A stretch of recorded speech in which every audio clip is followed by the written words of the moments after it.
all. My name is Dr. Sonali Kumre. I am Assistant Professor, Faculty Department of Commerce, Shri R.A. Arts, MK Commerce and Shri S.R. Rathi Science College, Washim, affiliated to Sant Gadge Baba, Amravati University, Amravati. The title of my topic is Impact of COVID-19 Lockdown on Unorganized Sector in Indian Economy. The reason behind taking this topic is that every day we are going across this news about the migrant workers and their journey from their place of work to their place of origin and the problems being faced by them. Firstly, talking about COVID-19, which everyone is very much aware about, is the first and foremost disaster of the year 2020. Coronavirus has been declared as a pandemic since it has affected more than 200 nations worldwide. The most developing nations in the world like China, America, Italy, Germany, Spain are affected the most. As compared to those developed countries, India is less affected. Might be because the decision of lockdown is being taken by our Prime Minister at the appropriate time. Since this is a pandemic, so government has to close down all the public and private offices, factories and restricted the mobilization for national survival. Now looking at the impact of COVID-19, the four-phase lockdown started since March 25th, 2020. This led to the job loss of 40 million people in the country, mostly in unorganized sector. Further, the 60 days lockdown will mean demand depression, high unemployment and slowdown of supply side and further jeopardizing the economic well-being of millions. Before going further, take a look at the what unorganized or informal sector means actually. The informal sector is which is fully or partially outside the control of government, means not a registered body, where the rules and regulations related to the worker and the work environment are not followed, like Minimum Wages Act, Industrial Act, or following. If a company A or the factory is following above acts, an employer provides better working conditions or the environment to its employees like safe drinking water, refreshment areas, restrooms, working hours, which are scientifically decided as per the working capacity of the workers. Now going further, there is no job security and low paid wages are there. No paid leaves, not even overtime is paid. Working hours are not fixed, might vary from factory to factory and also depends upon the type of works carried out in the factory. Not even the other benefits are provided like gratuity, provident fund, medical allowances or even the pension policies etc. If we take a world view of contribution of unorganized sector in context to developing economies, since ours is a developing nations, so the informal or unorganized sector is pervasive, persistent economic feature of most of the developing economies in the world, contributing significantly to the employment creation, production and economic generation. Now, the agricultural sector employment in developing nations ranges from one-fifth to fourth-fifth of the total workforce. Also, the contribution to the gross domestic product ranges from 25% to 40% of the annual output in regions of Asia and Africa. Informal sector in Indian economy. India's total workforce is around 500 million. Out of this, the 90% of the workers are engaged in informal sector. To this, there is an every year addition of 5 to 10 millions of new workers, according to the source Research Economic Times. If we take a rural and urban areas contribution, 52.52% is in rural sector. This includes work related to agricultural and allied activities, also known as primary sector of the economy. On the other hand, the urban areas provides employment to 32.4% of people. Activities mainly include manufacturing, industrial work, construction, service sector, etc. Now mainly service sector includes the banks, educational institutions, restaurants, malls, etc. Now what is the reason behind this much of the workforce in informal areas? Like in the developing countries, the laborers are not that much skilled as expected in the formal areas. So that's why the only area which absorbs these less skilled workers is the informal area. That's why they get the easy employment in those areas, and such workers work in those areas only for their life sustenance, means only for earning their livelihood they work over there. Apart from this, the urban informal sector comprises of a large segment of street vendors, self-employed people working from home, craftsmen, carpenters, electricians, plumbers, tiffin service providers, artists, etc. According to the National Sample Survey Organization report, 63 million enterprises have not registered. 96% of these are run by individuals, and most of them pay no GST as their volume of business is below 20 lakhs. Since 90% of the workers are from informal sector, this means only 10% workers from formal sector can switch to work from home in this pandemic crisis. If we take a look at overall sectoral impact, food and agriculture, which contributes the highest in the GDP, that is 16.5% and 43% to the employment sector. The major portion of the food processing sector deals with dairy 29%, edible oil 32%, and the cereals 10%.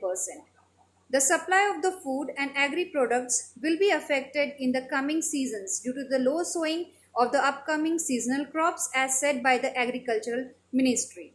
This will also impact the agrochemical industries such as fertilizers, pesticides, etc. It is expected that with a prolonged lockdown, the demand for food, the shortage of staff impacting the supplies will increase. With a shortage of labor and restriction of delivery vehicles, the food processing units are facing difficulties and huge loss. For the next few months, the Indian export will also going to be impacted due to the low consumer exports and demand as well for the export oriented commodities like mangoes, grapes, seafoods, etc. are crashing. This will impact the future crop availability as well. Now coming to the MSME sector, which is the most important sector in unorganized and informal sector, which is micro, small, medium scale enterprises. This sector contributes around 30 to 35% of the GDP. In this, if you take the bifurcation, micro contributes 99%, small contributes 0.52%, medium contributes 0.01%, and demand and around 45% of the country's exports. The highest number of registered MSMEs are in the states of West Bengal, Uttar Pradesh, Maharashtra, Gujarat, Bihar, Delhi, Madhya Pradesh, Tamil Nadu, also including the northeastern states like Sikkim and Manipur. Many MSME establishments have closed down due to this lockdown period. Also due to the absence of liquidity and revenue generations, even the well-meaning employees are unable to pay wages to their workers. A study by AIMO, that is All India Manufacturers Organization, estimated that about a quarter of over 75 million is facing closure. If this extends, the situation will worsen and affecting the employment of 114 million people across the country. Now coming to the labor sector under Manrega, which is another a major scheme run by the government of India, that is Mahatma Gandhi Rural Employment Guarantee Scheme, which is run in the rural areas for rural workers, laborers to provide employment at their place of origin itself. Now, over 12.2 crore laborers working in Manrega every year across different states in India, associated with the work like construction, watershed, irrigation, flood management, rural drinking water, sanitation, etc.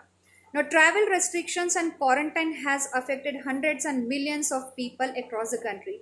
This means intensification of vulnerabilities to these workers.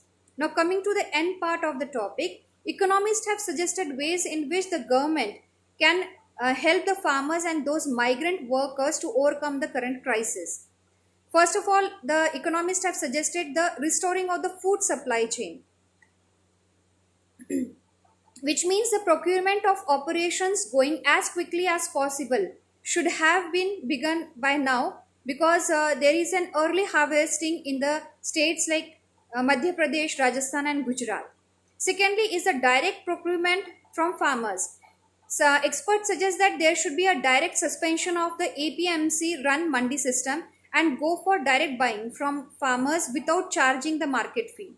Further, this could be carried out by FCI, that is Food Corporation of India, and the corporate entities engaged in the agri processing and exports by using various electronic platforms available to them for identifying and scheduling procurement without crowding. Also, procurement must now expand to cover the perishable commodities like vegetables, fruits, as farmers are forced to destroy their produce due to no buyers. Second suggestion given by the experts is direct cash transfers to as many as possible. Now, according to the World Economic Forum Economic Survey of India 2017, the total numbers of internal migrants in the country is inter and intra, including states, is staggering 139 million. Uttar Pradesh and Bihar are the biggest source states, followed by Madhya Pradesh, Punjab, Rajasthan, Uttarakhand, West Bengal, and the major source of destination where they found the work are the states like Delhi, Maharashtra, Tamil Nadu, Gujarat, Andhra Pradesh, and Kerala. Migrant laborers were well caught unaware when the lockdown was declared, and not knowing what to do in the absence of safety net, they made a move towards reverse migration to their place of origin, mostly by foot, as public transport got closed completely. This is what we all are aware about, because since lockdown we are just hearing and coming across these kind of news in all over the medias. Now, so in our population of 130 crore Indians, these 130 million plus are one of the most affected in the current crisis. These are the people who will play a key role in the internal reconstruction required after the pandemic, and attending to them at this hour is the key. So, second important measure involves direct cash transfers to cover not only the farmers but also the landless agricultural laborers who migrated seasonally, and many of whom have returned home by now. This can be done by using several existing schemes like Janadhana Yojana, PM Kisan, then Kisan Credit Card, Pradhan Mantri Shram Yogi Manadhana Yojana, also the Manrega account holders, wherein the amount can be transferred directly. Now, coming to the concluding part of this topic, whole economy in general and everyone in particular is going through this pandemic crisis. Still, the government of India at its platform is trying to take good decisions and good measures to help those migrant workers to come out of this crisis. Like Prime Minister has announced a special package of 20 lakh crores rupees, which is 10% of India's GDP. Secondly, the states are directed to utilize rupees 11 lakh crore for welfare and utilization of migrant laborers. Then RBI has grant moratorium of 3 months, which is again extended to 31st of August. By this, the all sections of societies will be benefited, since the payment of loan will be deferred. Then economic packages of MSME collateral free loans up to 3 lakh crores is being provided. Then one nation, one market to empower producers and strengthen consumers.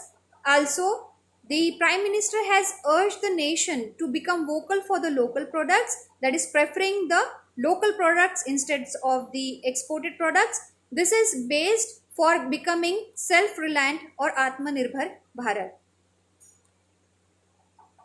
So these are some of the highlights of what the Prime Minister of India has declared some policies along with the RBI and Finance Minister.